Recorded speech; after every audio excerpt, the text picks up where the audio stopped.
ሰላም ጤና ይስጥልን የተከበራችሁ ውድ ኢትዮጵያውያን ሁላችሁም በያላችሁበት ሰላምና ጤና እየተመኘን ለሰዓቱ የተመረጡ አጫጭር መረጃዎችን ይዘን ተመልሰናል።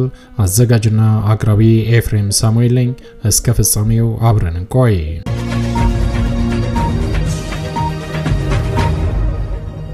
ክቡራን አድማጮች እንደተለመደው ይሄ መረጃ ለፍትህ፣ ለዲሞክራሲ፣ ለእኩልነት ለሚታገሉ ንጹሃን ወገኖቻችን በአጠቃላይ ድምጽ ለመሆን ስለሚረዳ ወዳጆቼ ላይክ በማድረግ እንድትጀምሩ ስል በትህትና ለማስታወስ እወዳለሁ።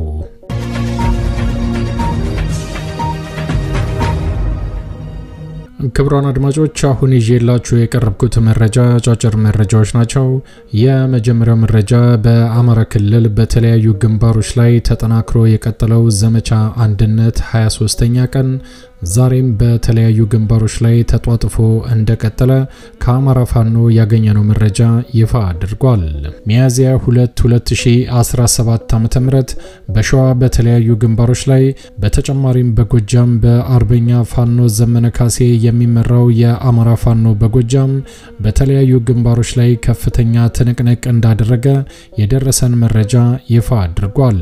ዛሬ ዘመቻ አንድነት 23ኛ ቀን በሁለቱ ግንባሮች ምን ተከሰተ የምታዳምጡት መረጃ ይሆናል። በሌላ መረጃ ደግሞ በሸዋ ጠቅላይ ግዛት ምድር በርካታ ከተሞች በአማራ ፋኖ በሸዋ በቁጥጥር ስር እንደገቡ ይታወቃል። በእነዚህ ነፃ ቀጠናዎችም ዛሬ ሚያዝያ 2 ቀን 2017 ዓ.ም ህዝባዊ ተቃውሞ እጅግ በጣም በሚያስገርም ሁኔታ ህዝቡ አደባባይ ነቅሎ በመውጣት ድምጹን ሲያሰማ አርፍዷል። ይሄ በሸዋ ጠቅላይ ግዛት ነቅሎ የወጣው የአማራ ህዝብ በርካታ መፈክሮችና ማስጠንቀቂያዎችን አስተላልፏል። ይሄንን በተመለከተም የምታዳምጡት ይሆናል። እስከ ፍጻሜው ከቆያችሁ ታዳምጣላችሁ። መልካም ቆይታ።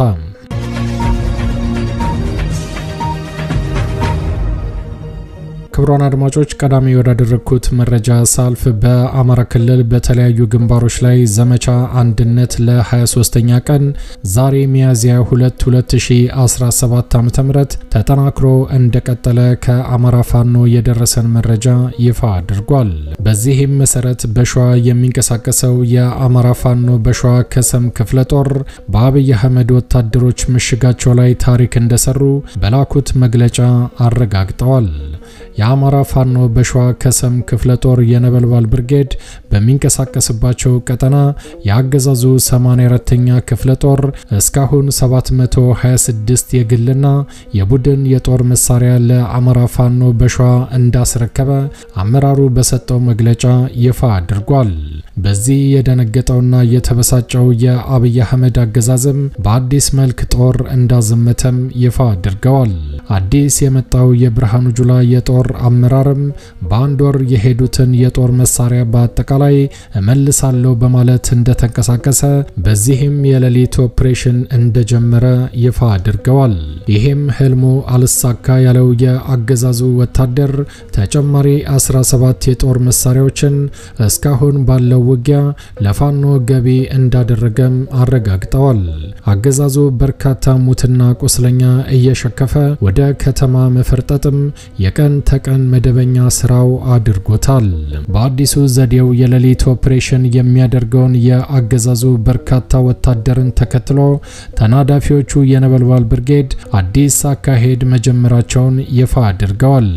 እነሆ ከትላንት ሚያዝያ 1 ቀን 2017 ዓ.ም ጀምሮ የአገዛዙ በርካታ ወታደር እንደተለመደው ኬላ ወደሚዘረጋበትና ቀን ደፈጣ ወደሚይዝበት የተለመደ ምሽጉ ከባልጪ ወደ በሳ መስመር ወርካ ከጧቱ 2 ሰዓት አካባቢ ኬላ ለመዘርጋትና በኬላ የተለመደ ዘረፋውን ለመፈጸም ሲንቀሳቀስ በ50 አለቃ ሰለሞን አድነው የሚመራው ሻለቃ 3 ሻምበል 3 ቀድመው የጠላትን ምሽግ ይዘው ሲጠባበቁ በመቆየትም የሻለቃ 3 ፋኖችም ወደ ምሽግ የሚመጣውን የብልጽግና ወታደር በገዛ ምሽጉ የመሸጉት የነበልባል አናብስቶቹ 12 ሆኖ ኬላ ጥበቃ የመጣውን የአብይ አህመድ ወታደር በከፈቱባቸው በወሰዳቸው የሽምቅና የደፈጣ ድንገተኛ እርምጃ ከመጣው የብርሃኑ ጁላ ወታደሮች መካከል 6ቱ እስከ ወዲያኛው እንደተሸኙ ይፋ አድርገዋል።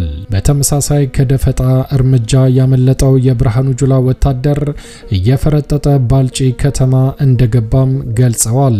ነበልባሎቹ የአማራ ፋኖ በሸዋ በሚገባ ግዳጃቸውን ፈጽመው ወደ ነፃ ቀጠናቸው በሰላም ተመልሰዋል። በተያያዘ ዜና የአብይ አህመድ አገዛዝ አሁንም በሸዋ እየፈራረሰ ሲሆን 3 የአገዛዙ ወታደርም የአገዛዙን እንቅስቃሴ በመጠየፍ የአማራ ፋኖ በሸዋ ከሰም ክፍለ ጦርን ከነሙሉ ትጥቃቸው እንደተቀላቀሉም ይፋ አድርገዋል። ክብርና ሞገስ ለትግሉ ሰማዕታት ከአማራ ፋኖ በሸዋ ከሰም ክፍለ ጦር ነበልባል ብርጌድ ሚያዝያ 2 ቀን 2017 ዓ.ም የተላከ መግለጫ።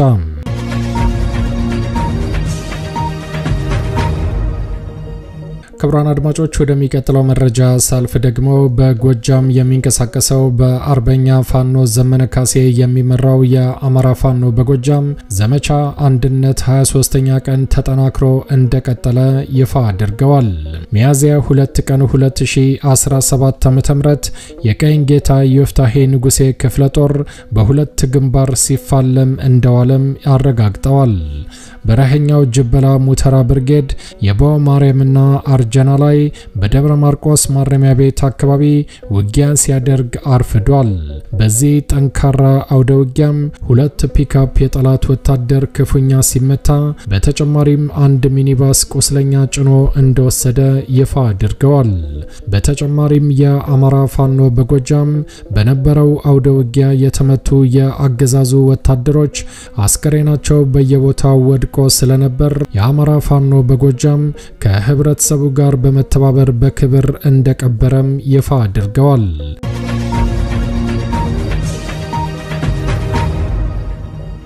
በተመሳሳይ ከትላንት ሚያዝያ 1 ጀምሮ ቀስተዳመና ብርጌድም ጠላትን ሲረፈርፍ እንደዋለ ጦርነቱ ዛሬም እንደቀጠለ አረጋግጠዋል። በሌላ በኩል ደግሞ በዚሁ በጎጃም ግንባር ጃዊ መተከል 4ኛ ክፍለ ጦር መብረቁ ብርጌድ ቡንጂራ የሚባል ቦታ ላይ አስደናቂ ኦፕሬሽን እንደፈጸሙ አረጋግጠዋል።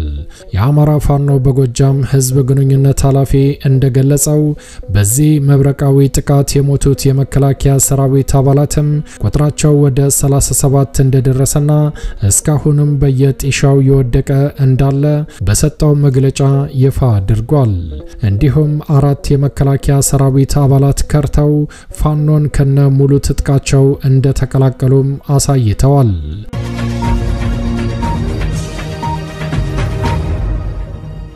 በሌላ በኩል ደግሞ የደጀኑ ዛምብራ ብርጌድ ዛሬ ሚያዝያ 2 ቀን 2017 ዓ.ም 10 የብርሃኑ ጁላ ወታደር ፋኖን እንደተቀላቀሉ ይፋ አድርጓል። 1 ብሬንና 5 ክላሽንኮቭ የጦር መሳሪያ እንደያዙ 6 አድማ ብተና አባላት የደጀኑን ዛምብራ ብርጌድ ተቀላቅለዋል።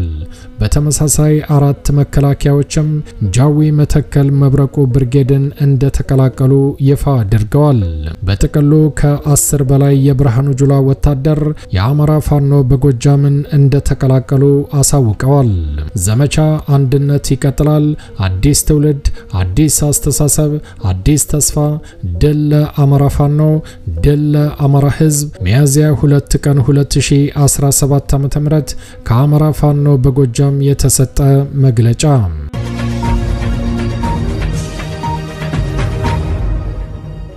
ክቡራን አድማጮች ወደሚቀጥለው መረጃ ሳልፍ ደግሞ ዛሬ ሚያዝያ 2 ቀን 2017 ዓ.ም በሸዋ ጠቅላይ ግዛት ምድር ከፍተኛ ህዝባዊ ተቃውሞ እንደተቀሰቀሰ ከአካባቢው የደረሰን መረጃ ይፋ አድርጓል። በሸዋ የሚንቀሳቀሰው የአማራ ፋኖ በሸዋ ጠቅላይ ግዛት እዝ የዙ ሚዲያ ኮሚኒኬሽን መምሪያ ኃላፊ ፊታውራሪ አዶናይ አበበ እንደተናገረው ዛሬ በተለያዩ ከተሞች ላይ ህዝባዊ ተቃውሞ ተጠናክሮ ቀጥሏል ብሏል። እንደሚታወቀው የአማራ ፋኖ ሸዋ ጠቅላይ ግዛት እዝ እጅግ በጣም ሰፊ ቀጠናን ከአብይ አህመድ አገዛዝ ነጻ በማድረግ የራሱ መተዳደሪያ ደንቦችን በመዘርጋት ህብረተሰቡ በነጻነት እንዲንቀሳቀስ እያደረገ ይገኛልም ተብሏል። ሆኖም ህዝቡ በራሱ ተነሳሽነት በሁሉም ከተሞች አደባባይ ላይ ወጥቶ ድምጹን በነጻነት እንዲያሰማ ተደርጓልም ብሏል። ሰልፈኞቹም በርካታ መፈክሮችን ሲያሰሙ እንደነበር የደረሰን መረጃም አረጋግጧል። የፋኖን ትግል ጠልፈው ለመሸጥ ለሚሯሯጡ የሳልሳዊ ብአዴን ቡድኖችን የሚቃወም ታላቅ የተቃውሞ ሰልፍ በሸዋ ጠቅላይ ግዛት ምድር ተካሂዷል። በተደረጉ የተቃውሞ ሰልፍ ላይ የታዩ መፈክሮችም የሚከተሉት ይገኙበታል። በአማራ ህዝብ ታሪካዊና ነባር ርስቶች ላይ ለሚደራደር ፋኖ ህዝባዊ ድጋፍ አንሰጥም ብለዋል። ህወሓትና የትግራይ ህዝብ የተለያዩ ናቸው፣ የትግራይ ብአዴን ማለት ነው ብለዋል። የመረጃ ቲቪ ባለቤቶች ከጸረ አማራ ድርጊታችሁ ተቆጠቡ ሲሉ በከፍተኛ ሁኔታ አስጠንቅቀዋል። የምናውቀውን የትግል እውነት በመረጃ ቲቪ እየተካደን ነው ሲሉ ተቃውሞ ድምጻቸውን አሰምተዋል። መረጃ ቲቪ በአማራ ህዝብ ትግል የሚፈጥረውን መከፋፈል በአስቸኳይ ያቁም ሲሉ አስጠንቅቀዋል። መከታው ማሞ የሸዋ ምልክት ነው፣ ከህወሓት ጋር የሚሰሩ የአማራን ህዝብ ትግል አሳልፈው የሸጡ ናቸው። ህወሓትና ብአዴን የአማራ ህዝብ ጠላት ናቸው። በአማራ ህዝብ ትግል ስም የተደበቀ ሴራ ይጋለጥ። ባንዳ ተልእኮ እንጂ መልክ የለውም። የዲቃላ ፖለቲካ ትግል ይቁም። በፊት ለፊት የሚታገል እንጂ ማንነቱን የደበቀ አማራ የለንም። ከህወሓት ጋር የዓላማ ልዩነት እንጂ የጋራ አንድነት የለንም። ሞት ለብአዴን፣ ክብር ለአማራ ህዝብ። ሞት ለህወሓት፣ ክብር ለትግራይ ህዝብ። መሪዎቻችንን እናከብራለን። መሪያችን መከታው ማሞን እንወደዋለን። መከባበርና መደማመጥ ግዴታ ነው። ለአማራ ህዝብ የሚታገል የአማራ ፋኖ በሸዋ ነጻነታችንን አስከብሮን እየኖርን ደስ ብሎን እየተንቀሳቀስን ነው የሚሉና በርካታ መፈክሮችን አሰምተዋል። በተጨማሪም መዘዞ በተደረገው ሰላማዊ ሰልፍ ላይ እስክንድር ነጋ፣ መከታው ማሞና በርካታ የፋኖ አመራሮች ኑሯችንን ያቃሉ፣ ኑሯቸውን እናውቃለን፣ አሳልፈናቸው አንሰጥም፣ ወደፊትም እስከ መጨረሻው አብረናቸው እንገሰግሳለን ሲል በአደባባይ የአማራ ህዝብ ድምጹን አሰምቷል። በሰልፉ ላይ የአማራ ፋኖ ሸዋ ጠቅላይ ግዛት እዝ ከፍተኛ አመራሮች ተገኝተው ለህብረተሰቡ ንግግር አድርገዋል። እስከ መጨረሻው አብረዋቸው እንደሚታገሉም ቃላቸውን በአደባባይ ሰጥተዋል። የእዙ ሚዲያና ኮሙኒኬሽን መምሪያ ኃላፊ ፊታውራሪ አዶናይ አበበ የአማራ ፋኖ ሸዋ ጠቅላይ ግዛት እዝ ድል ለአማራ ህዝብ፣ ድል ለአማራ ፋኖ፣ ህልውናችን በተባበረ ክንዳችን፣ የአማራ ህዝብ ሙሉ ለሙሉ ነጻ መውጣቱ አይቀርም ብለዋል።